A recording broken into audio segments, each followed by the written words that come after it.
Greetings. Only me again. I had a bad week last week. The week before, we had titrated my steroids down to one every other day. And we'd gone down to 2 milligrams. Great, that seemed to work. And then we went cold turkey. Last week, I went on a trial, if you like, of coming off the steroids altogether. That also coincided with the chance that I might still have a UTI. So we looked at the dates and we looked at the times, because I became extremely unbalanced. I started being sick on any kind of movement in a car, movement of a wheelchair, any kind of movement. I would get up from my chair to walk with a stick, and just the movement of walking from here to the front door, I chucked up. I couldn't take anything, any kind of movement at all. So yes, it coincided with the idea that I might have a UTI, but it also coincided with the fact that I was coming off the steroids. So the lady from the Countess Mountbatten said she'll come back. She'll see how I am after a few days of coming off the steroids. We concluded that it was probably best if I go back on the steroids, but only on a reduced dose. So sorry if I've got this screwed up, but I think I was on 4 milligrams, but now I'm on 2. I'm on 2 milligrams every day. Very small dose, but 2 milligrams every day. And it's worked. I had a bit of a hiccup yesterday. I walked to the front door to open the doors for my friend and promptly jumped up in the bowl when I walked back. But that was just the once. After that, nothing. It seems to have worked. Whoopee. I'm going to look like a chipmunk for the rest of my life.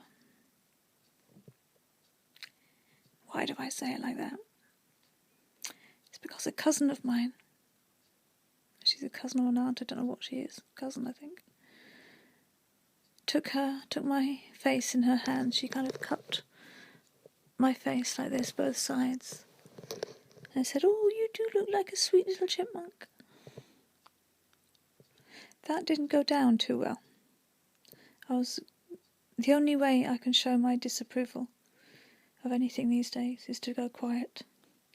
Very, very quiet.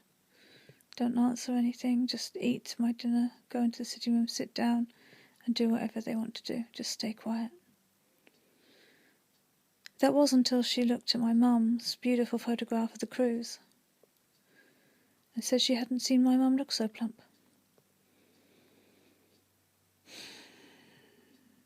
My mum has enough issues with her weight as it is. She did not need to hear that. That's what I told Matty anyway, my cousin. But Mum said, "Oh, I know the heart it comes from, so I know what she's saying." She can't stand back and hear that she's actually insulting her.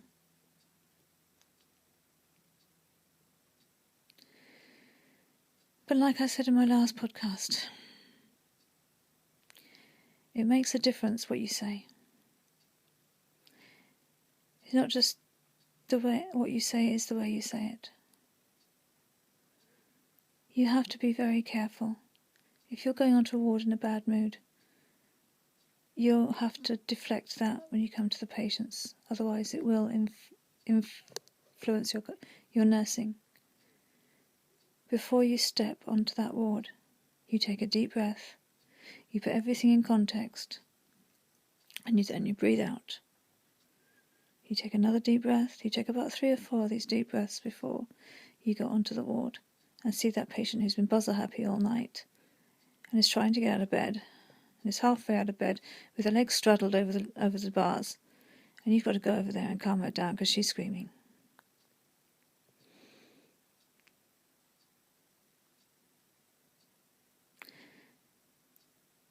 Be careful what you say and how you say it. Be careful of the mood you're in, because that can reflect very much on the patients.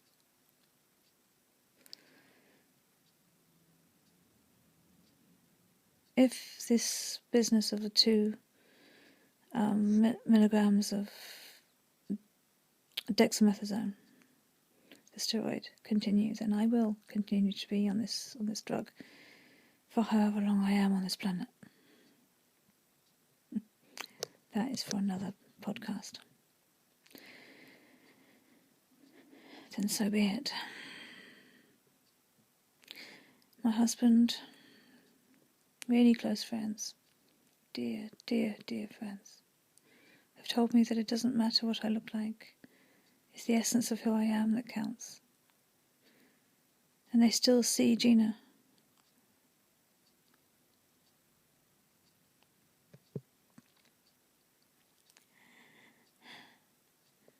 They can still see me.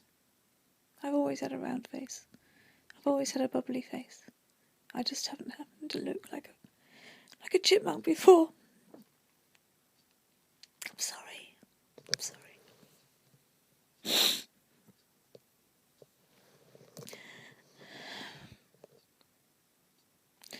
You know how it feels when somebody says something out of turn. Even if they really don't mean to insult you. They still have. And the words stay with you for days and days after. This is almost a week long since she said it. But it stays with you. If you ever want anything to know what I look like, Gina looks like a chipmunk.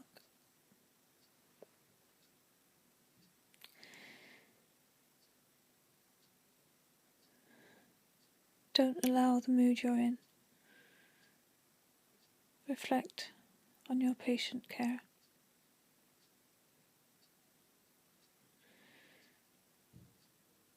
Be compassionate. Even if that particular patient can drive you up the wall and you just want to walk away, if it's at all possible for you to walk away, then do so. If there is a situation where you need to change her and talk, and you have to be in that position, you have to be there for her, then you keep your tongue, you hold your tongue, bite your lip, and carry on with the nursing procedure that you're there to do.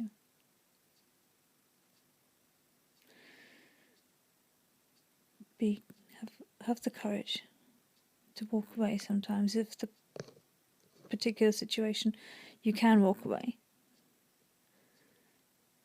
go to a quiet place, breathe those deep breaths again, and then go back into the ward and see what you can do. Be compassionate. That's not easy, because you're already wound up with a situation at home, and you're already wound up by this patient who's also buzzer happy.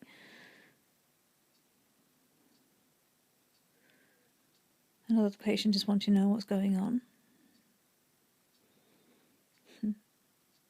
You know this from your placements. I know this from 5 years practice.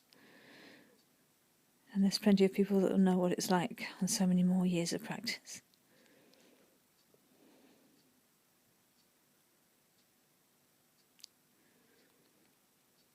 Don't leave yourself vulnerable.